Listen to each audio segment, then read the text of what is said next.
Hey, what's going on? I got a tutorial or how-to video today about how to play Cory Wong's Light as Anything. Forgive my space here, I'm in an apartment for the time being and I don't really have a great spot to video. This is sort of the best I have as far as sitting down and being able to play and show it on the camera and all that stuff. So I'm playing my custom strat, custom in that I made it. I put it together myself. I've got a lot of videos about it if you're interested in that sort of thing. So this song came out a few days ago. It's super cool. It's really groovy. It's got the funk. The funk is strong with this one. Yeah, so the groove, the bass, the drums are tight. The rhythm section is awesome. And Cory's bringing the funk. But the good thing about this song, a lot of Cory Wong stuff that I've heard, you know, you really got to be tight on the rhythm and get that feel down. Not that I have it, but this song is fairly straightforward while keeping the funk strong. So essentially you got an intro section that serves also as the outro. You got a verse, you got a chorus, you got a what I would call chorus 2, I guess, or maybe an interlude, and then you've got the bridge, and that's pretty much it. So let's just get right into it. Okay, now that we're zoomed in, first things first, we're in standard tuning, so nothing weird. I'm on the 4th position of the strat. I've heard Cory say that he only uses really the 4th and 5th positions, almost rarely or never any of the other positions. So, and from what I can tell on the video of the song, it's 4th position. Oh, and I'm playing through a Yamaha THR-10. It's not really loud, but that's the whole purpose of having one of these, is that you're not super loud. But it is a great amp, and I haven't really done any kind of review on it, but it's pretty fantastic for bedroom volume stuff. I do have some compression on it, and I believe, you know, if you're playing funk, you typically want compression, and if you've seen Cory Wong on a Reverb, probably seen that little snippet that they do, and he does talk about the compression that he uses. I think he uses a Wampler Ego compressor or something like that, but add some compression, it helps. Okay, so the first section is the intro. It also serves as the outro and as the sort of intro to the second verse, and it goes like this.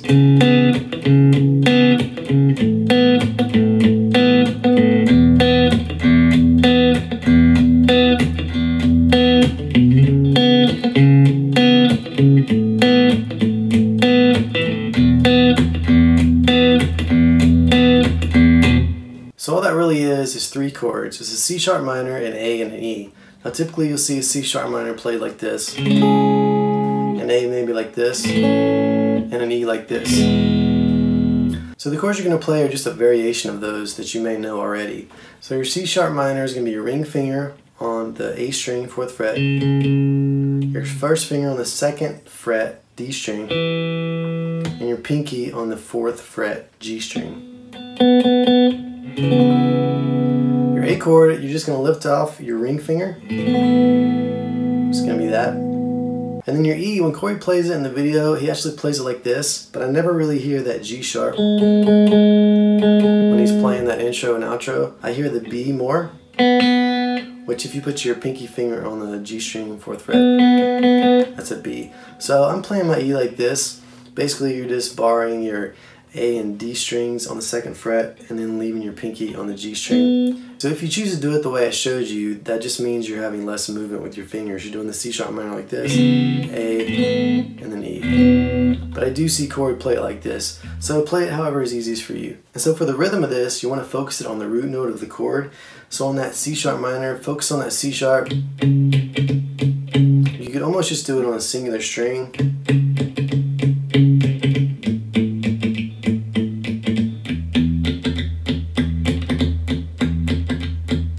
But you're going to do some chugging in there as well on the chord.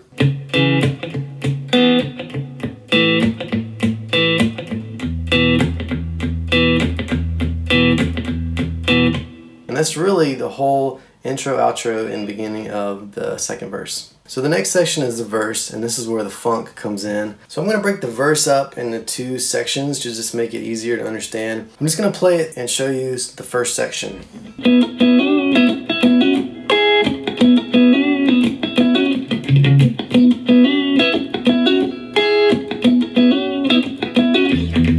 So he's up here on the 9th fret, holding down the D and the G strings with 1st finger, like so. And then he's going to do this sort of hammer on the same strings on the 11th fret. Alright? So it's... And you want to do a lot of vibrato on that. And you don't want to try to just move your fingers up and down, you know, like... That's not going to work for you. You'll kind of want to pivot, use your thumb as like a pivot. Use your thumb on the fretboard as sort of a pivot point. Okay? Okay, so how that goes is you can do the sort of double stop on the 9th fret, hammer on, do the vibrato, do the sort of double stop again on the 9th fret, hammer on, and then you're going to pick up on really the B and the G string, and your first finger is going to be holding those down on the 9th fret. And you can play that D in there too on the upstroke, but I think really the B and the G strings are emphasized. So again,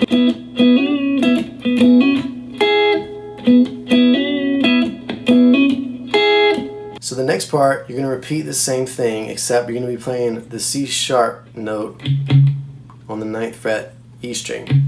So it's going to go like this. And on that C sharp note, you're going to kind of do this rhythm. You're basically going to go up, down, up.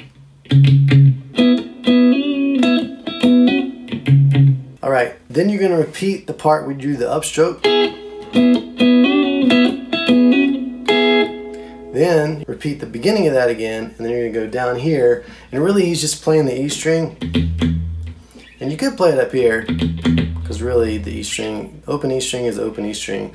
But for whatever reason, if he's just trying to mute the A string better, or something like that. And this is what I'm hearing. It's a little hard to hear because as the lower strings are buried in the mix and they kind of blend together with the bass guitar, but that's what I'm hearing. So again, that sort of latter half of the verse part goes.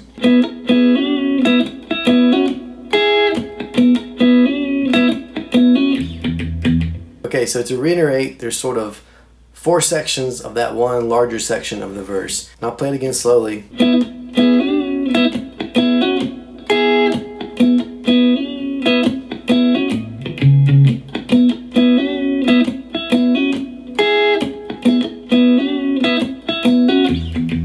Okay, now there is a slight variation in the first verse. I don't hear him playing it in the second verse, but when you get to the part of the verse where it says, "That's a risk I'm willing to ride," there's something going on where he goes, he's in this section on the vocal, and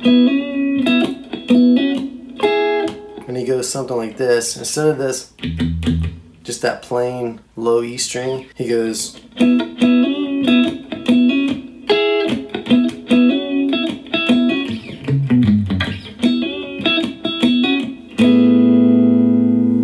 so now that part is in the second verse, but this is really only in the first verse that I hear. So again, this is the first verse, and in the second verse you would just do this.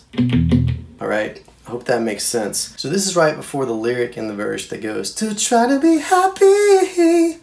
Alright, forgive my vocals, that's not really the point of this video, but I'm just doing it to try to help you figure out where I'm at. But let's do that part again, and let me tell you how to play this, because I forgot. It's just on basically the 4th and 2nd frets, and you're on the A string and the E string. You're just walking down first on the A string, 4 to 2.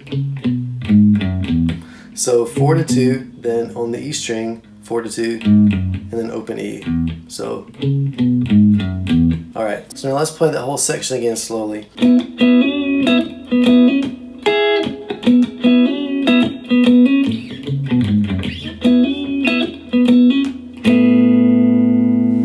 Okay, so I'm going to play through that second section of the verse, which really starts at that open chord where they say happy. So happy, and then it goes.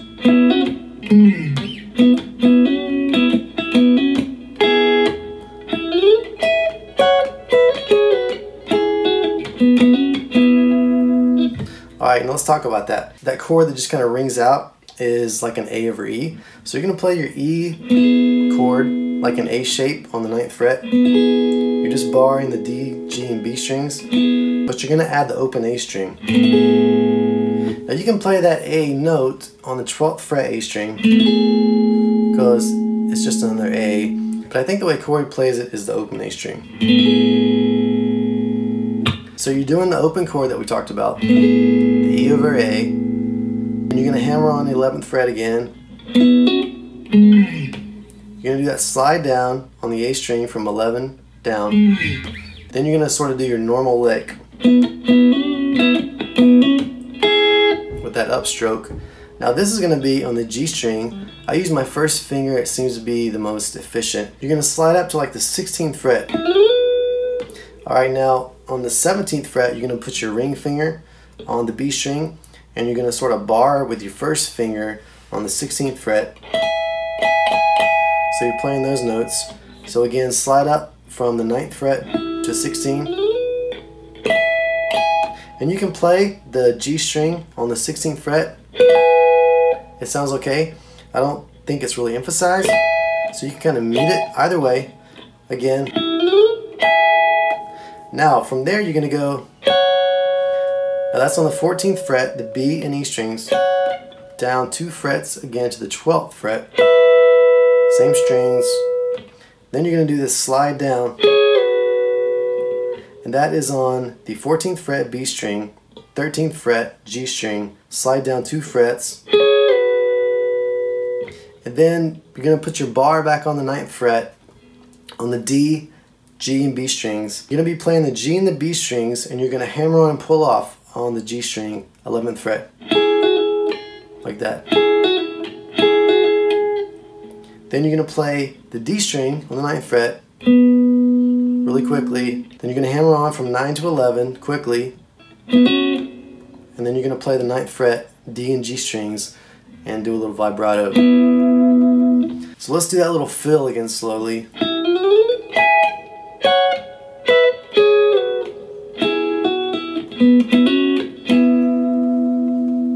Okay, now once more slowly, the whole second section of the verse.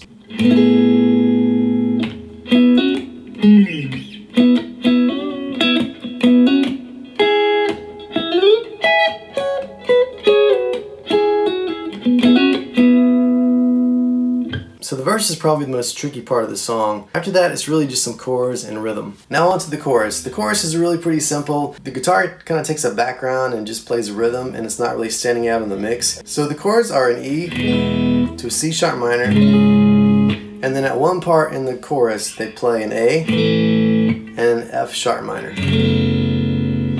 Now I'm going to tell you what chord shapes he plays. He's going to play an E that's, sometimes you see an E appear like an A-shaped bar chord. So this is going to be a variation of that. It's going to be an open E string. Your ring finger is going to be on the 7th fret of the A string. Your first finger is going to be on the D string, 6th fret. Your pinky is going to be on the 9th fret on the G string. And then I'm kind of muting the B string and letting the high E string ring out. You can leave the B string open if you want to also. But I tend to just naturally mute it with my pinky. So that's the E shape. The C sharp minor is going to be just like the intro chord shape. And so the chorus kind of hangs out on those chords for the majority of the time. The only time it changes, you're going to play like your first position open A chord to an F sharp minor.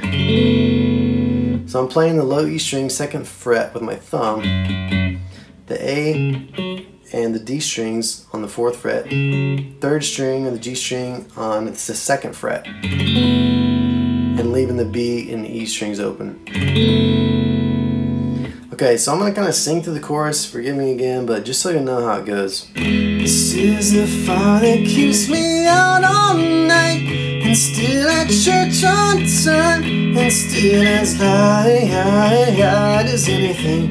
This is the sun that keeps my mornings bright, that keeps my pocket tight, and somehow light as anything. I'd say that life is better on my side, so come and take some time. We could be light as anything. Ooh, that's high. Alright, so really the cue on the vocal is pocket tight. It keeps my pocket tight for that A chord.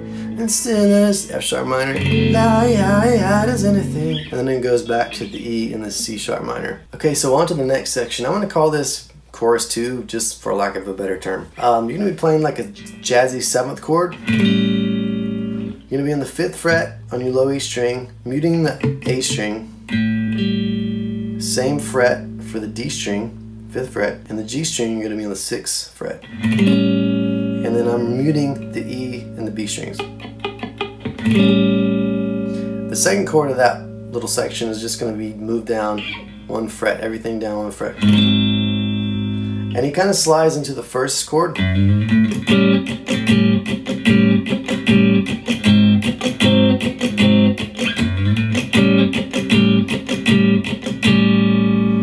The next part is going to be an F sharp minor, pretty much. I just like this chord. I believe he plays the F sharp minor down here.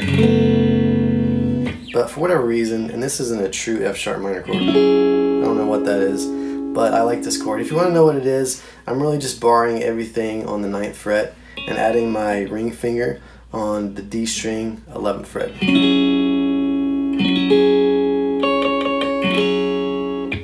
But again, I think he's playing this F sharp minor.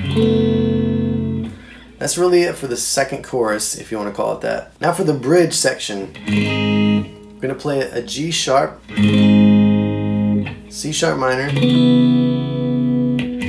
an A, that variation, and then an E. Okay, so G sharp, I'm not going to really tell you what that is. It's just a bar chord with an E shape, a typical bar chord, but your root is up here on the 4th fret. Your C sharp minor chord is going to be the same as the intro, and your A chord is going to be the same as the intro, and then your open E chord. So, it should not be up to me to say what gives you release. It should be a world that you decided. I keep my head in the clouds, but keep my feet on the ground. That's for me, a world that I decided. Then from there, you're going to go back into these, sort of that second chorus chords. And then back to this. And then I think they go to the chorus, and then they go to the outro, which is the same as the intro. Hey, if you like this video, click the thumbs up below. If you think I botched the parts or something, leave a comment. If you think this video is going to change your life, leave a comment. Let's have some interaction. Thanks for watching. We'll see you in the next video. I know